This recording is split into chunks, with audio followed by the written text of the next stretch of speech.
करीम जब गुफ्तगू इरशाद फरमाते तो हुजूर को इसकी हाजत ना होती।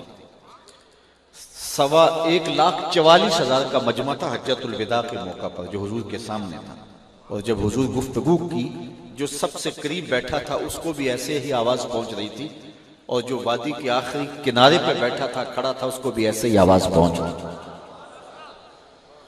मैं तो स्टेज के ऊपर भी कुर्सी पे बैठा हूं ताकि कुछ चीजें बॉडी लैंग्वेज से समझ में आती हैं, तो आप मुझे देख पाएं और मैं आपको देख पाऊं। हुजूर के लिए मिंबर बिछाए गए हैं, लेकिन हुजूर को इसकी भी एहतियाज नहीं थी। कान रसूलुल्लाह सल्लल्लाहु अलैहि वसल्लम लैसा बित्तवील अल-मुमग़्ग़द वला बिल-कसीर अल-मुतरद्दद। हुजूर का कद छोटा नहीं था, हुजूर का कद बहुत लंबा भी नहीं था, हुजूर दरमियानी कदो कामत के हामिल थे। लेकिन जब सहाबा में बैठते 10,000 का इज्तिमा भी होता, हुजूर के कंधे लोगों के सरों से ऊंचे दिखाई देते। इज़ा जामा अन्नास गमरहुम, जब हुजूर लोगों में आते छा जाते, हुजूर दिखाई देते। फिर हुजूर बहुत लंबा खिताब नहीं करते थे। हजरत जाबिर बिन समुरा रज़ियल्लाहु ताला अन्हु फरमाते हैं, कुन्तु उसल्ली मा रसूलिल्लाह सल्लल्लाहु अलैहि वसल्लम फकानत सलातुहु कसदन व खुतबतुहु कसदन।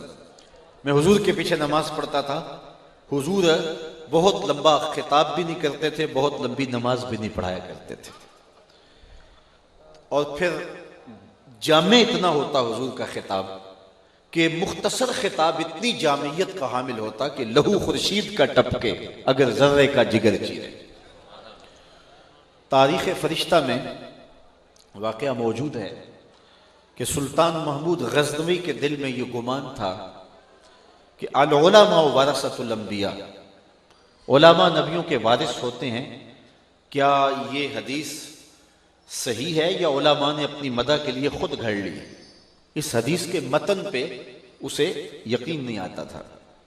मेरा बाप सुल्तान सुबकतगीन है या कोई और, कभी कभी ये वहम भी उसके दिल में आ जाता।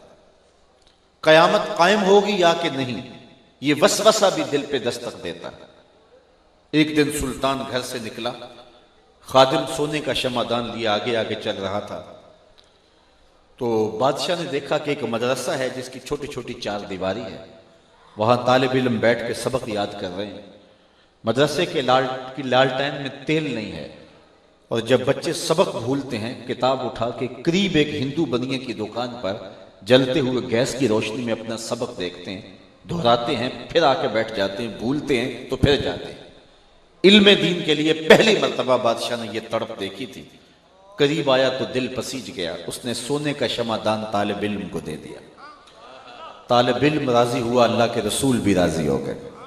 मन आना आलिमन और मुतअल्लिमन बिकलमिन मुनकसिरिन और बिकिरतासिन फकअन्ना बनल काबत सबईन मर्रा।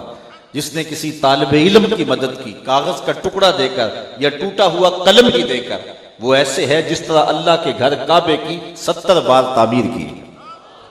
उसने पूरा शमादान तालिब इल्म को दे दिया, तालिब इल्म राजी हो गया। तालिब इल्म राजी हो गया तो अल्लाह के रसूल भी राजी हो गए। हमारे उस्ताद होते थे मुफ्ती अब्दुल लतीफ कादरी साहब रहमतुल्लाह ताला अलैह, वो बड़ी प्यारी बात सुनाया करते थे। वो कहते किसी ज़माने में एक मदरसा था और तलबा की खिदमत के लिए एक शख्स रिटायरमेंट के बाद अपने आप को वक्फ कर दिया हुआ था। कभी घी का कनस्तर अपने कंधे पे उठा के लाता है, कभी आटे की बोरी लाद के ला रहा है। तो ये जमाना तालिब इल्म का ऐसा होता है कि बच्चों ने अपने तौर पे उसका नाम रख दिया हेमार। वो कहते ये हमारा गधा है, और इस तरह हेमार कह के उसको पुकारते। एक दिन उसने सुन लिया कि ये मुझे हेमार कहते हैं, उसको बड़ा गुस्सा आया कि मैं इनकी नौकरी करूं और ये मुझे हेमार कह के पुकारे। उसने जो भी काम काज था छोड़ दिया और नाराज होकर घर चला गया कि मैं तुम्हारी खिदमत करूं, तुम्हारे जूते सीधे करूं, तुम्हारे लिए घी के कनस्तर कमर पे लाद लाद के लाऊं और तुम मुझे गधा कहते हो। ये कह के नाराज होके जो है वो घर चला गया। खैर रात पड़ी, सोया, मुकद्दर जागा। क्या देखता है कि हशर का मंजर आंखों के सामने है और उन तलबा को जन्नत का हुक्मनामा होता है, और वो मचल जाते हैं और कहते हैं नहीं रब हमने नहीं जाना जब तक हमारा गधा साथ नहीं जाएगा। तो ये उठा और सुबह फिर मदरसे सीधा आ गया, कहने लगा मुझे गधा कहो, मुझे खोता कहो, मुझे हिमार कहो, मैं नौकरी तुम्हारी करूंगा, इसलिए कि तुम अल्लाह रसूल के प्यारे हो। तो तालिब इल्म से मोहब्बत करने वाला, तालिब इल्म से प्यार करने वाला अल्लाह उसके रसूल का प्यारा हो जाता है। तो सुल्तान ने तो सोने का शमादान दे दिया। बादशाह गया, रात को सोया, मुकद्दर जागे, हुजूर की ज़ियारत नसीब हुई। आले मर्तबत उलमाए किराम मौजूद हैं, इनसे पूछिए कि जिसने हुजूर को देखा, हदीस में आता उसने हुजूर को ही देखा।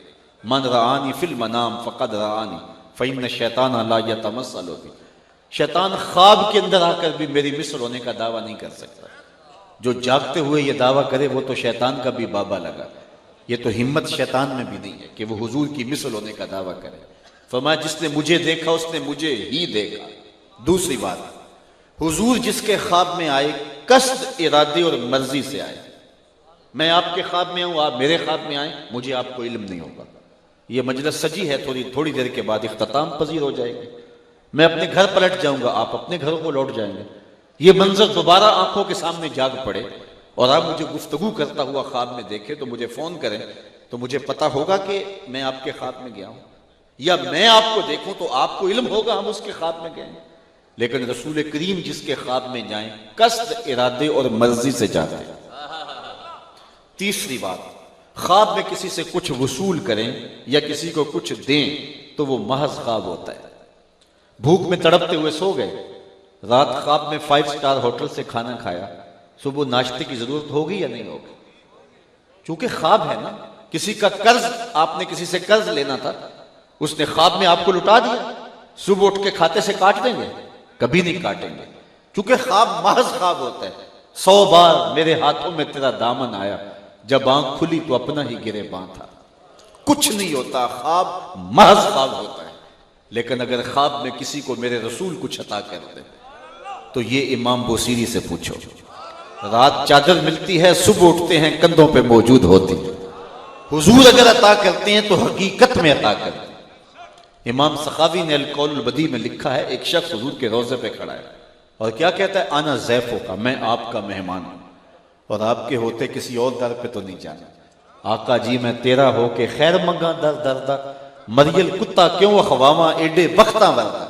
और मेरे इमाम बोले कौन देता है, देने को मुंह चाहिए, देने वाला है सच्चा हमारा नबी। कोई देता भी तो नहीं ना, चंद टगे अगर कोई दे भी दे तो सारी जिंदगी जतलाता रहेगा। आरिफ अब्दुल मतीन ने यहां कलम तोड़ दिया, और जितने भी सहारे हैं सुबक करते हैं, इज्जत नफ्स बढ़ाता है सहारा तेरा। हर आसरा बंदे को कमजोर करता है, लेकिन नबी का आसरा बंदे को सर बुलंद करता है। किसी चौधरी का मांगत सर उठा के चल सकता है कि मैं फलां का मांगत होता हूं, और जिसको खैरात मदीने से मिली होती है। इसीलिए मेरे इमाम ने कहा, ठोकरें खाते फिरोगे उनके दर पे पड़ रहो, काफिला तो ए रिजा अव्वल गया आखिर गया। वो खड़े हुजूर के रोज़े पे और क्या कहता, आना ज़ैफ़ो का, मैं आपका मेहमान हूं और मैंने किसी और दर पे जाना भी नहीं। ये कहते कहते आंख लग गई। आंख लगी तो आंखों में मंजर जागा, हुजूर तशरीफ लाए, हुजूर के दाएं हाथ में रोटी थी, खुद ले ले। वो कहता है मैंने ख्वाब में वसूल कर दी। भूख इतनी शिद्दत की थी कि मैंने ख्वाब में खानी शुरू कर दी। अभी आधी खाई थी कि मेरी आंख खुल गई। जब आंख खुली तो दूसरा आधा टुकड़ा मेरे हाथ में मौजूद था। तो अगर हुजूर अता करते हैं तो वो हकीकत में अता करते हैं। चौथी बात सुन लीजिए ख्वाब के बारे में। सही बुखारी में रिवायत है, हुजूर ने इरशाद फरमाया, मन रानी फिल मनाम फसयरानी फिल यक़ज़ा। जिसने मुझे ख्वाब में देखा न करीब जागते भी देख लेगा। सारी जिंदगी ना भी देख सका, जब सांसें टूट रही होंगी रुखे महबूब सामने होगा। और अगर मुझे बताओ उस वक्त हुजूर का दीदार मिल जाए तो और क्या चाहिए। सौखा निकले साज हूरी जे वेख लवा मुख तेरा। अल्लाह अकबर। तो सुल्तान सोया, मुकद्दर जागे, हुजूर का दीदार नसीब हुआ। अब कितने शक थे, मेरा बाप कौन है, कयामत आएगी कि नहीं आएगी, क्या उलमा नबियों के वारिस होते हैं। तो ख्वाब में जब हुजूर का दीदार हुआ तो हुजूर ने मुस्कुराते हुए कहा, ऐ सुबकतगीन के बेटे महमूद, आज तूने मेरे एक वारिस की कदर की है, कल कयामत के दिन मैं तेरी शफात करूंगा। तो ये नहीं 3 घंटे की तकरीर और नतीजा कुछ भी ना निकले। लहू खुर्शीद का टपके अगर जर्रे का जिगर चीरे। खुद फरमाए, अन अफसहुल अरब, अरबों में सबसे ज्यादा फसी मैं हूं। बात करने का जो सलीका रब ने मुझे दिया है वो किसी और को नहीं दिया है। तो हुजूर मुख्तसर बात करते, जामे करते, ठहर ठहर के करते, लफ्जों को कोई गिनना चाहता तो गिन सकता। आवाज हुजूर की आखिर तक पहुंचती, एक एक शख्स के कानों तक पहुंचती, रस गोलती, रूहों में उतरती, बातन में चरागन करती। फिर हुजूर बात बहुत लंबी ना करते, मुख्तसर और जामे करते। और सुनने वालों का स्टाइल सुनिए, उनका अंदाज देखिए। कान्ना अला रऊसिहिमुत तुयूर, गोया उनके सरों पे परिंदे बैठे हैं, जुम्बश की तो कहीं उड़ न जाए। ये सुनने वालों का इंहिमाक है। मुझे बताओ, सुनाने वाले की दिल सोजियां ये हों कि एक बात को 3 मरतबा दोहरा के कहे और सादा लहजे में कहे, सलीस अंदाज में कहे, सुनने वाले के फहम और अक्ल के मुताबिक कहे, उनकी नफ्सियात के मुताबिक कहे। और सुनने वाले जो हैं वो इन्हिमाक से बैठे हों तो कोई बात हो सकती है जो समझ में ना आए। लेकिन इसके बावजूद भी किसी खारजी सबब से कोई बात समझ में नहीं उतरती या वजाहत चाहिए होती है, तो बड़े अदब से सहाबा अर्ज करते हैं, रायना या रसूलल्लाह सल्लल्लाहु अलैहि वसल्लम, हुजूर हमारी रियायत कर दीजिए। हुजूर नाराज नहीं होते, हुजूर फिर बयान फरमा देते हैं। हुजूर फरमाते हैं, अगर मैं नहीं बताऊंगा तो कौन बताएगा। आला हजरत शेर रब्बानी मियाँ शेर मोहम्मद शरफपुरी रहमतुल्लाह ताला अलैह, आप तशरीफ फरमाते, नमाज जुमा के बाद लोगों से मुसाफा कर रहे थे। एक बूढ़ा शख्स आपसे मिला और उसने आपसे मुसाफा किया और मुसाफा करते करते रो पड़ा। तो मियाँ साहब ठेठ पंजाबी बोलते थे। आपने उसे कहा, बेलिया की गल है? उसने कहा, जरा दूर देहात से सफर करके आपके पीछे जुमा पढ़ने के लिए आया था, लेकिन मैं बूढ़ा हूं, ज्यादा तेज नहीं चल सका, तो आपका खुतबा गुजर गया। नमाज तो मैंने आपके पीछे पढ़ ली है, लेकिन आपका खिताब नहीं सुन सका, तो मुझे आपको मिलते हुए रोना आ गया। काश कि आपकी नूर नूर बातें भी सुनी होती। तो मियाँ साहब ने कहा, बेलिया तू रुक जा। बाकी सबको फारिग कर दिया। जब सारे लोग चले गए, उसको अपने सामने बिठा लिया और घंटे भर का जो खिताब जुमा में किया था दोबारा शुरू कर दिया। उसने हाथ जोड़े, हजरत मेरे लिए इतनी जहमत गवारा कर रहे हैं?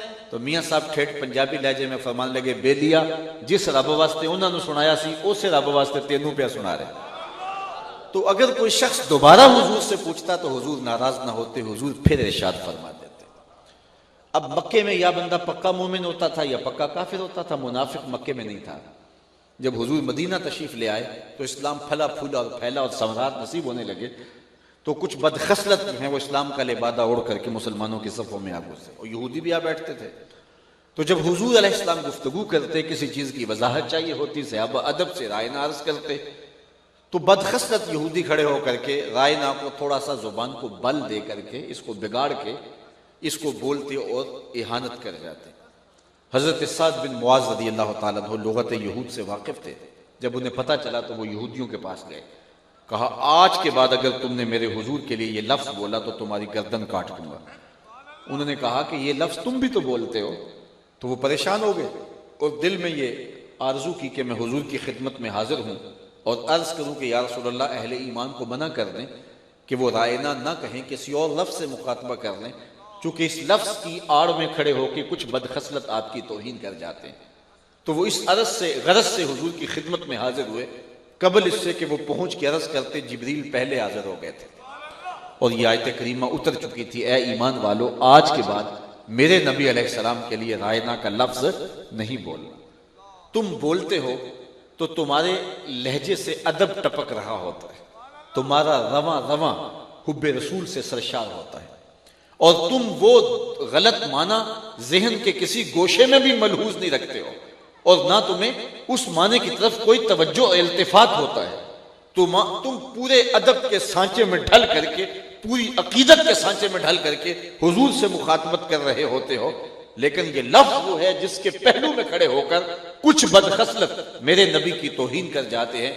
मैं आज के बाद तुम्हें हुक्म देता हूं कि मेरे नबी को मुखातबत करते हुए आज के बाद ये लफ्ज नहीं बोलना। या अल्लाह, कोई और लफ्ज बोलेंगे तो मुनाफिक वो भी बोलने लग जाएंगे। कहा नहीं, इसके मुतबादल ऐसा लफ्ज दे रहा हूं, कयामत तो आ सकती है, किसी मुनाफिक की जुबान पे नहीं आ सकता। और वो लफ्ज क्या है? वकूलुन ज़ुरना, अर्ज करो आका हमारी तरफ नजरे करम कीजिए। इस लफ्ज की साख्त ऐसी है कि ये मुनाफिक की जुबान पे आ ही नहीं सकता है और किसी बेअदब की बोली हो ही नहीं सकता है।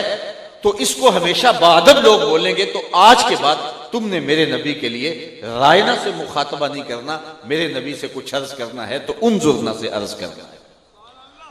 तो ये हुजूर अलैहिस्सलाम की बारगाह का अदब सिखाया गया कि यहां बात करने से कबल लफ्जों का भी चुनाव करते हैं, यहां लहजा भी संभाल के बोलने की तलकीन की गई। सूरह हुजुरात में कहा गया, ऐ ईमान वालो, मेरे नबी से बात करना चाहो तो अपनी आवाज को मेरे नबी की आवाज से बुलंद ना होने देना, अगर ऐसा हुआ तो अमल जाया कर दूंगा और तुम्हें खबर तक नहीं होने दूंगा।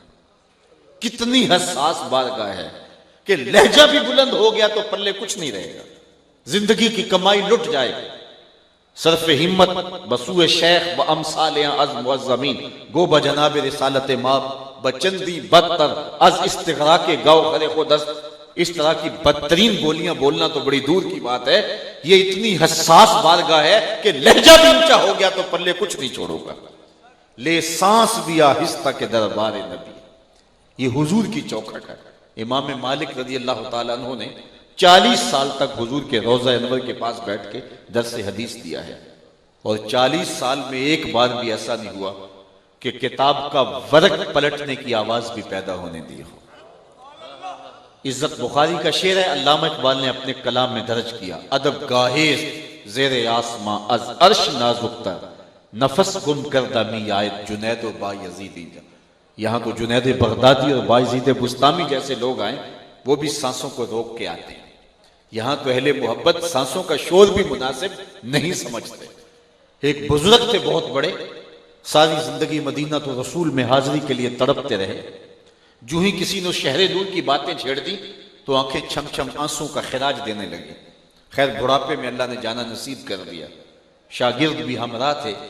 जब हुजूर के रोज़ा अनवर पे पहुंचे और मवाजा नूर के रूबरू खड़े हुए तो शागिर्दों का ख्याल ये था कि हजरत याद मदीना में पहलो रोने की आदत रखते हैं, आज हुजूर के रूबरू खड़े हो गए, न जाने जिंदगी की कितनी जो है वो कितनी गठड़ियां दुखों की हैं वो खोल के गमखार के सामने रख देंगे और अपने दुखड़े सुनाएंगे, कितनी देर तक हुजूर के रूबरू खड़े रहेंगे। लेकिन मंजर ऐसा नहीं था। हजरत चंद लम्हों के लिए रुके और फिर आगे बढ़ गए। जब रिहाइश गाह पे पहुंचे तो शागिर्दों ने कहा, हजरत बात समझ में नहीं आई, किसी ने शहर मदीना का जिक्र छेड़ दिया तो आपके आंसू नहीं थमते थे और घंटे लग जाते थे, और आज आप रोज़े रसूल के रूबरू खड़े थे। हमारा ख्याल था गमखार के वेड़े आके दुखड़े सुनाएंगे, लेकिन आप 2 लम्हों के बाद आगे बढ़ गए। फरमाने लगे, तुमने अब पूछ लिया है, जवाब नहीं दूंगा तो तुम्हें तसल्ली नहीं होगी। सुनो, मैंने सांस रोकने की मशक की हुई थी और जितनी देर तक हुजूर के रूबरू मेरी सांसें रुकी रही मैं ठहरा रहा, जब सांसों का शोर पैदा होने लगा तो आगे बढ़ गया। ये तो इतनी हसास बारगाह है, ये तो इतनी नाजुक बारगाह है। और मेरे इमाम ने सबक सिखाया, नीम व तैबा के फूलों पे आंखें, बुलबुलो पासे नजाकत चाहिए। आला हजरत बोले, जब दरियारे नूर में हाजिर होना नसीब हो तो पांव तो जोर से नहीं रखने, आवाज तो बुलंद नहीं करनी, लेकिन तकाजा अदब यह है तुम्हारी आंखें भी पूरी ना खुलने पाए। नीम व तैबा के फूलों पे आंखें, बुलबुलो पासे नजाकत चाहिए। ये इतनी हसास बारगाह है, इतनी नाजुक बारगाह है। हजरत साहिब बिन यजीद कहते हैं, मैं मस्जिद नबवी के कोने में बैठा था तो एक शख्स ने मुझे